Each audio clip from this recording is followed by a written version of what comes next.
Amongst the chaos of drop the price chance when it comes to the Nintendo Switch 2 and its treehouse, in addition to all of the information on the games and everything that's been shown off, there is a very interesting statement that I think is going to have a profound effect on what we see next with Monolith Soft's big RPG that they have cooking up for the Nintendo Switch 2. So I want to get into what Nvidia had to say, which definitely gives us some information that we kind of already knew about, that was leaked, and that Nintendo talked about a bit. But I think it gives us a little bit more of a general understanding, and I feel that there's some things in here that's absolutely going to be crucial to what Monolith Soft is going to be able to pull off when we finally see their big next RPG. So here's the statement first, and then I'm going to talk about how that's going to affect everything for Nintendo when it comes to their games, but specifically what's going on with Monolith Soft as well. Nvidia recently put out this statement saying the Nintendo Switch 2, unveiled April 2nd, takes performance to the next level, powered by a custom Nvidia processor featuring an Nvidia GPU with dedicated RT cores and Tensor cores for stunning visuals and AI-driven enhancements. With 1,000 engineer years of effort across every element, from the system and chip to design to a custom GPU,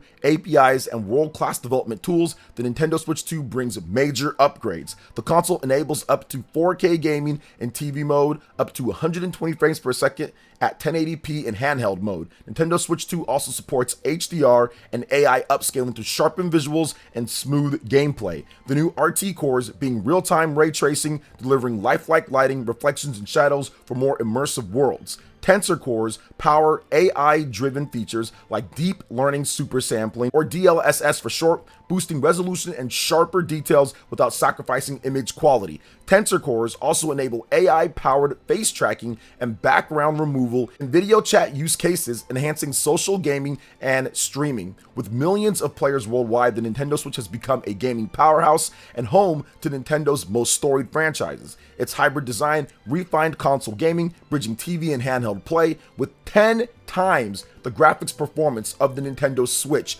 This is the new bit of information that Nintendo did not talk about here, along with some of the more details pertaining to the resolution, obviously the more technical terms that they're using here, but that right there is very interesting. But let's continue. The Nintendo Switch 2 delivers smooth gameplay and sharper visuals. Tensor cores boost AI-powered graphics while keeping power consumption efficient, which is very important for the battery life of the system. RT cores enhance in-game realism with dynamic lighting and natural reflections. Variable refresh rate, or VRR, NVIDIA G-Sync in handheld mode ensures ultra-smooth, tear-free gameplay. Developers get improved game engines, better physics, and optimized APIs for faster, more efficient game creation. Powered by NVIDIA, Nintendo Switch 2 delivers for both players and developers. So there's been a lot of details and information and stuff kind of being flown around all out when it comes to Nintendo Switch 2, but I think that statement when it comes to what they're able to do with the system, even in handheld mode, the Tensor cores, AI-driven powered, and what they can do, the RT cores, in order to keep the VRR and NVIDIA G-Sync in handheld mode, ensures ultra-smooth, tear-free gameplay.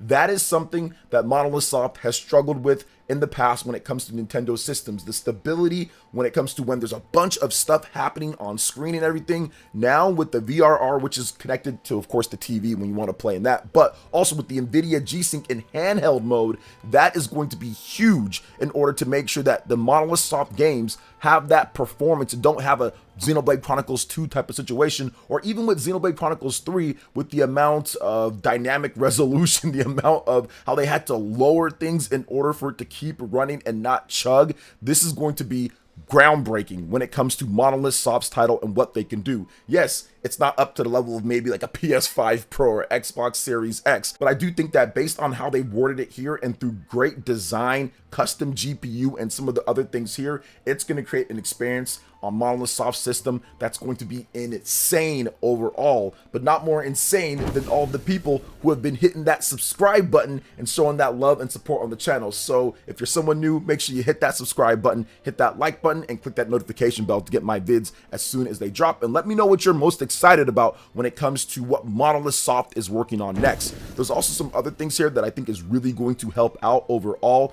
Obviously, the frames per second and being able to have up to 120 frames, that is definitely a good thing. Even in portable mode, you can have up to 120 frames. So Monolith Soft can tackle their next game in so many different avenues. They can take what they've already done with Xenoblade Chronicles 3 and Xenoblade Chronicles X and some of the other games. They can update that engine, they can modify it, they can enhance it, and they can essentially make a really pretty version of Xenoblade Chronicles 3 or a really pretty version of Xenoblade Chronicles X and say, hey, you can play this quality or this style of game with this huge open world and everything with probably a bit more detail, better graphics and all that, but you can play it in 120 frames. You can play it at 4K 60 on the TV, or they can go a little bit further overall and potentially push different types of graphics modes, which they've never really been able to do considering the hardware that they're on with Nintendo, but now that gives them the option to do that. We could theoretically get a 4K Monolith Soft next-gen RPG, maybe a 4K 30, or we can get like a 1440p 60.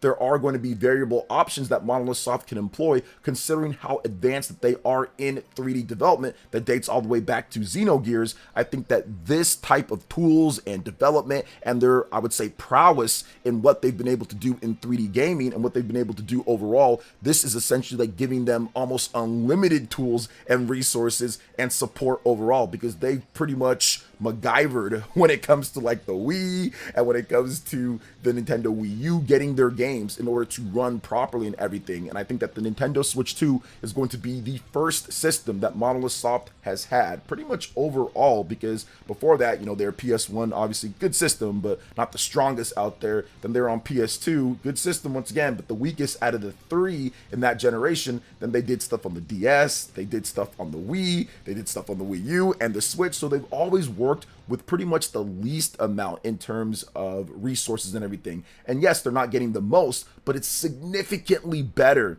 than what we've seen before. I think that this is overwhelming overall when it comes to what they're going to be able to do compared to what they've worked with before. Not saying that it's overwhelming compared to like PS5 Pro or Xbox Series, but it's overwhelming. 10 times stronger graphical capabilities over what we saw with the Nintendo Switch, and they were able to make a game like Xenoblade Chronicles X Definitive Edition look fantastic on there, and able to make a game like Xenoblade Chronicles 3 and not have it run at like 1 frame per second or something like that with the quality that it's in. So this is going to be massive, not only for Monolith Soft, but Nintendo's games going forward. But in the next portion, when it comes to Monolith Soft and their games, I do think that there's a lot of discussion on when we're going to see their new RPG. Monolith Soft usually likes to have their games announced somewhat early in the life of Nintendo systems. Within the last 2 generations, we've seen that with Monolith Soft titles. So I wouldn't expect too much longer when it comes to when we're going to see Monolith Soft's game. I do think that sometime before the end of the year, I think that an end of the year direct would be massive for Monolith Soft, and I think that that could be the One More Thing game, potentially have a release in the following year, because they've been working on this new RPG since about 2021, 2022. I think that Monolith Soft, giving them about 4 years with this type of hardware is definitely more than enough, although development times are going up, but I do think about 4 years or so is good for that. They did have the Future Redeemed DLC, but I thought that was kind of already finished beforehand, and they just waited to release it after all of their like season packs and everything. So I do think that the second half of this year could be huge for Monolith Soft. We get the end of the year and then potentially see a release next year, or if not, at the latest, I would say next year they reveal it at some type of show or something like that, and then maybe it's a release for that year. They might want to do a hype cycle to where you announce it and release it in the same year, but that kind of only works if you're releasing a game like later in the year or if it's so close to completion. So I do think that Monolith Soft games, especially Xenoblade Chronicles 3, that was announced and released in a very short time period. Same goes for Xenoblade Chronicles 2, announced and released in a very short time period. And even the Xenoblade Chronicles X Definitive Edition Remaster, announced and released within a fairly short time period. So I think they're going to try to shorten that gap, in addition to, I would say, building more hype for what Monolith Soft can do. When it comes to the sales potential of this, I do think that this is finally the system that Monolith Soft can kind of break through and get past what they've been able to do before. Monolith Soft games have never sold particularly incredible overall compared to what Nintendo does, but there's such a, I would say, interesting and talented development studio, and their games review really well. So it's really more about creating something, an experience that Nintendo would like to have to round out their library, more so than them selling a bazillion copies of their games. What they've been able to do with the other development studios and help out with Nintendo's big games that do sell pretty much pay for itself, because their work is invaluable in getting games like Splatoon, The Legend of Zelda, and Animal Crossing on the Nintendo Switch 1 combined to sell multiple millions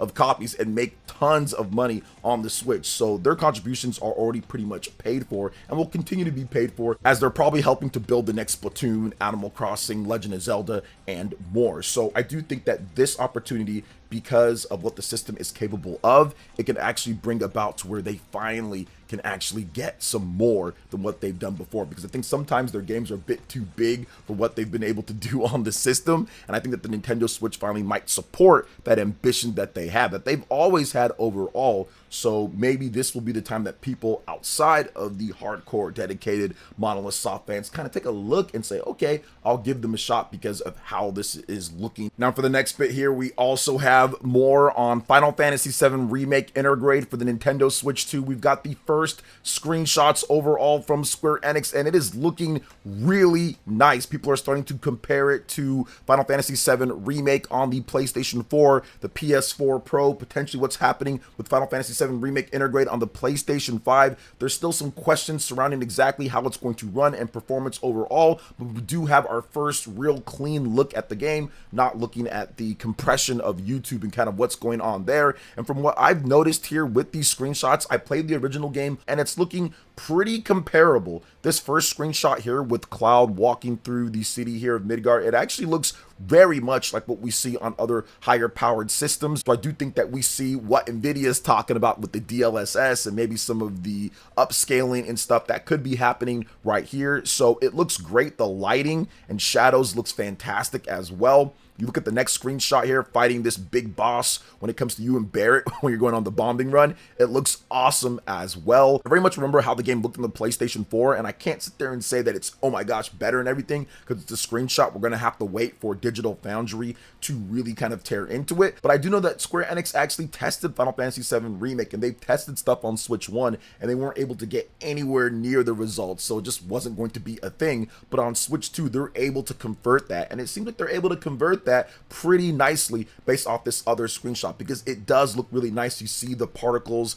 and the effects, you see the wear on the armor, you kind of see all of the different things that made the game such a stunner when it released on PlayStation 5. So I do think that this screenshot is also very good. You look at what's happening here with the classic shot from the PS1 box art, of course, Cloud looking up at the tower and everything, and it looks good too as well. Once again, you're seeing the dynamic of the blade, the lighting, and the shadows. It looks awesome. Once again, we still have to get it on our TVs in front of us and of course in portable mode, but it is a good sign overall. With what Nvidia's talk about when it comes to the G-Sync and all of that, that's going to be great for portable mode, especially for bigger RPGs. Final Fantasy VII Remake is a very unique RPG. There's not quite anything that's like it on the PlayStation 4 or even the PlayStation 5 from many other companies. They invested a lot of resources in this, and with the tools like the Nintendo Switch 2, I think that we can get a super clean version of Final Fantasy VII Remake. Plus, there's extra interest in this because of how it can do in Japan, because the Nintendo Switch is still the #1 platform in Japan. So I do believe that those sales can transfer over to other big Japanese RPGs